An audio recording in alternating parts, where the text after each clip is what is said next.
બધાને જય શ્રી કૃષ્ણ અને જય માતાજી. હું સગુણાબેન આહિર સુરતથી આપ સૌનું સ્વાગત છે મારા કિચનમાં. તો આજે આપણે બનાવીશું ચોખાનું શાક.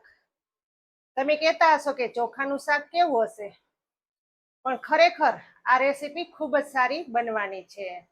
તો ચાલો ચોખાનું શાક બનાવવાની શરૂઆત કરીએ. આપણે સરસ મજાનું અને સુપર ટેસ્ટી શાક બનાવવાનું છે. તો તેના માટે મેં અહીં 2 કલાક પહેલા ચોખાને બાફી લીધેલા હતા. ગમે ત્યારે શાક બનાવવું હોય ત્યારે 2 કલાક વહેલા બાફી લેવાના. અને જો વધેલા ભાત હોય તેનું પણ તમે શાક બનાવી શકો છો. 1 વાટકો ચોખા લીધેલા છે. સૌથી પહેલા આપણે ગેસ ચાલુ કરીશું. શાક બનાવવા માટે આપણે કઢાઈ લીધેલી છે. કઢાઈમાં આપણે પહેલા તેલ નાખીશું. તેલ તમારા સ્વાદ પ્રમાણે તમે ઓછું કે વધુ લઈ શકો છો.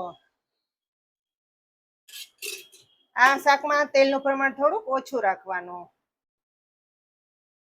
ગેસ ધીમો રાખવાનો. તેલ ગરમ થઈ જાય પછી ગેસ ધીમો કરી દેવાનો, જેથી કરીને આપણે જે મસાલા નાખીએ તે એકદમ બળી ન જાય. તેલ ગરમ થઈ જાય પછી અડધી ચમચી રાઈ નાખશું.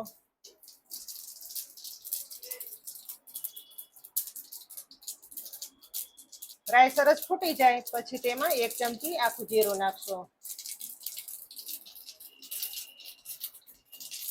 અડધી ચમચી હિંગ નાખશું.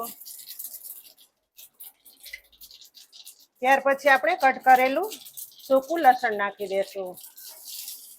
તમારી પાસે જો લીલું લસણ અવેલેબલ હોય તો તમે લીલું લસણ પણ નાખી શકો.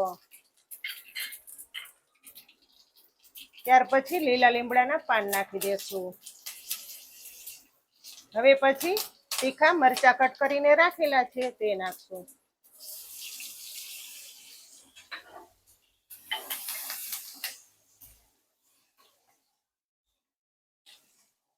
લસણનો કલર ચેન્જ થઈ જાય પછી તેમાં આપણે કેપ્સિકમ મરચા નાખી દેશું.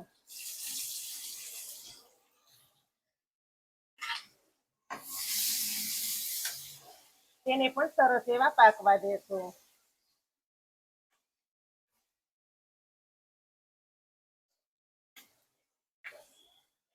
વિડીયો સ્કીપ કર્યા વગરનો જોજો, તો તમે પણ આ રીતનું ચોખાનું શાક આરામથી બનાવી શકશો. કેપ્સિકમ મરચા એકદમ સોફ્ટ થઈ જાય ત્યાં સુધી પાકવા દેશું. હવે બાકીના મસાલા કરીશું. તેમાં અડધી ચમચી હળદર પાવડર, અડધી ચમચી નમક,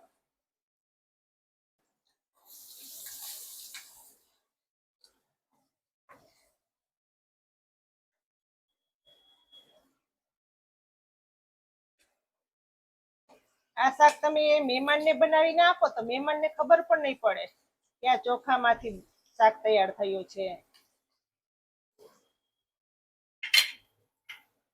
મરચા એકદમ સોફ્ટ થઈ જાય ત્યાર પછી આપણે કટ કરેલા ટમેટા નાખી દેશું.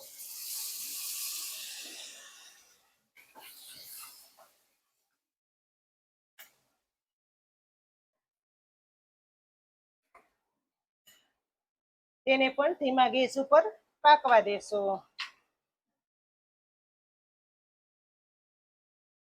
ત્યાર પછી આપણે અડધી ચમચી ધાણા જીરું પાવડર,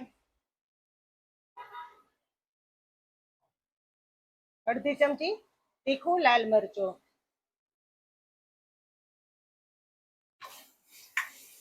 પાછું મિક્સિંગ કરી લેશું.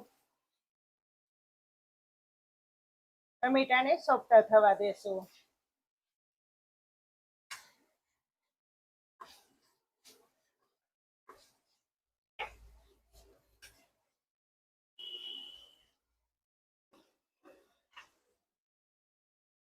એક ચમચી ખાંડ નાખશો. મીઠાશથી આ શાક ખૂબ જ ટેસ્ટી લાગે છે. જો ટમેટા અને મરચા બધું સરસ એવું સોફ્ટ થઈ ગયું છે. આ રીતના મસાલા સોફ્ટ થઈ જાય પછી તેમાં આપણે બાફેલા ચોખા નાખી દેશું.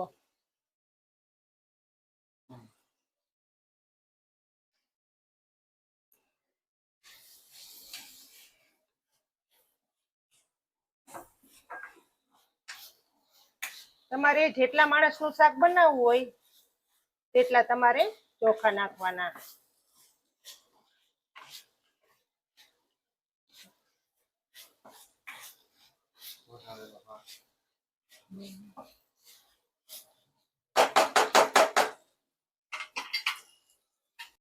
ત્યાર પછી તેમાં આપણે કાશ્મીરી લાલ મરચાંનો પાવડર નાખશું.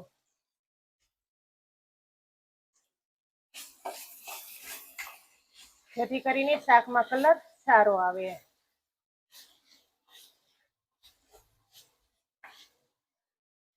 જો ચોખા નાખેલા તે મસાલાની સાથે એકદમ ભળી જાય પછી આપણે તેમાં દહીં નાખીશું.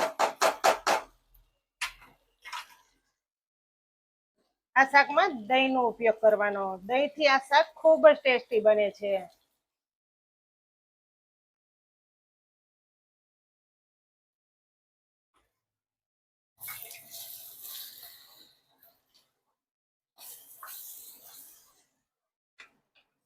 આમાં આપણે થોડોક રસો નાખીશું.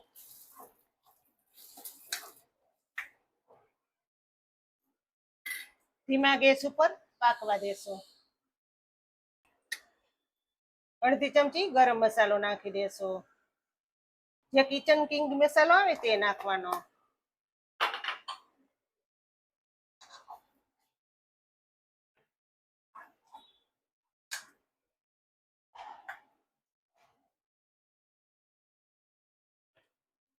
હવે તેમાં થોડું પાણી નાખીશું ટીપીનું કરતા. હવે જે વાટકામાં આપણે દહીં લીધું હતું તેમાં પાણી નાખીને શાકમાં નાખી દેશું.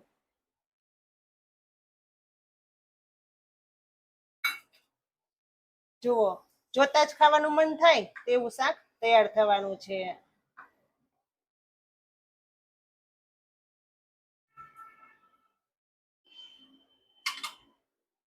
ધીમા ગેસ ઉપર આ શાકને પાકવા દેશું જેથી કરીને ભાતમાં મસાલો સરસ મિક્સિંગ થઈ જાય.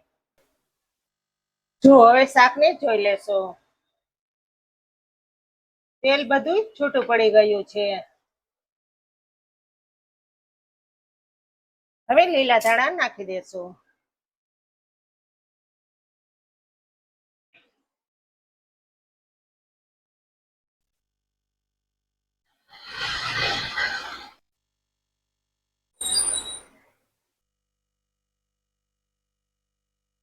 આ શાક તમે ગરમા ગરમ પરોઠા સાથે ખાવ એટલે ખાવાની મજા આવી જાય.